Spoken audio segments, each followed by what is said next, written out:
सम्पूर्ण नमस्कार।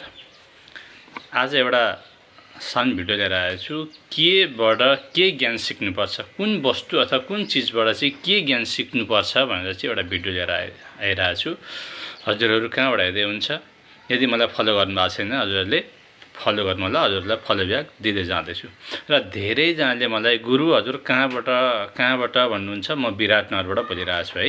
म विराटनगरबाट हो र आजको म भिडियोतर्फ लाग्छु।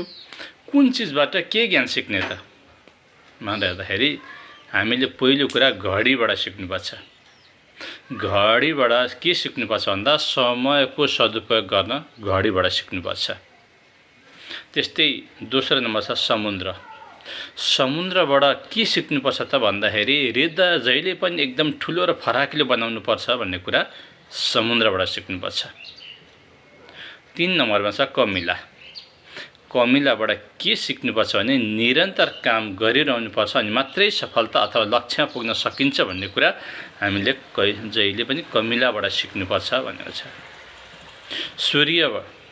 सूर्यबाट पनि केही ज्ञान प्राप्त गर्न सकिन्छ। सूर्यबाट के सिक्नुपर्छ भने कहिले पनि विश्राम लिनु हुँदैन।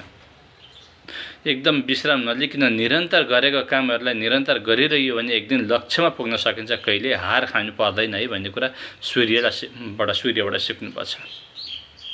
अनि गुलाबबाट सिक्नुपर्छ जति दुःख भए पनि मुस्कुराउन चाहिँ छोड्नु हुँदैन है। जति दुःख कष्ट भए पनि त्यो बास्ना दिन चाहिँ सुगन्ध दिन बास्ना दिन छोड्नु हुँदैन है भनेर चाहिँ गुलाबबाट सिक्नुपर्छ हामीले। यस्तै अर्को नम्बरमा छ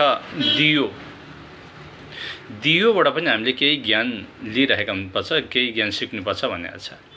दियोबाट आफूलाई जति दुःख परे पनि आफू जलेर भए पनि अरूको अगाडि जहिले मुस्कान छरिरहनुपर्छ। भित्र जति पीडा भए पनि जति कष्ट भए पनि बाहिर चाहिँ मुस्कान दिइरहनुपर्छ है भन्ने कुरा दियोबाट सिक्नुपर्छ। उज्यालो दिइरहनुपर्छ, आफू जलेर भए पनि अरूलाई उज्यालो दिइरहनुपर्छ है भन्ने कुरा चाहिँ दियोबाट सिक्नुपर्छ। अनि अर्को जनावर छ कुकुरबाट पनि सधैँ हामीले सिक्नुपर्ने कुरा के छ भने यो जे काम गरिन्छ आफ्नो लक्ष्य जे छ त्यसमा वफादार रहनुपर्छ। एकदम इमान्दार वफादार भएर अगाडि बढ्यो भने लक्ष्यमा पुग्न सकिन्छ, काम सम्पन्न हुनसक्छ है भन्ने कुरा कुकुरबाट सिक्नुपर्छ।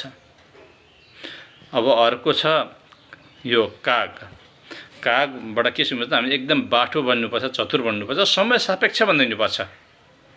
समय जे छ त्यहाँ जे चलिरहेको छ जस्तो छ त्यसमा ढल्न सक्नु नै, समय सापेक्ष चल्न सक्नु नै काग जस्तो हुनु अथवा बाठो हुनु हो भनिन्छ। तर कागबाट बाठो हुन सिक्नुपर्छ। अनि अर्को पक्षी कोइलीबाट हामीले मिठो बोल्न सिक्नुपर्छ, मधुर बोल्न सिक्नुपर्छ।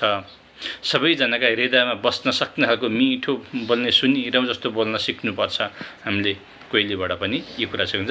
र आजको भिडियोको अन्तिमबाट छ धरतीबाट पनि सहनशील हुनलाई सिक्नुपर्छ, धैर्यता हुन सिक्नुपर्छ, सहनशील हुन सिक्नुपर्छ। यति भन्दै हवस् त, नमस्कार।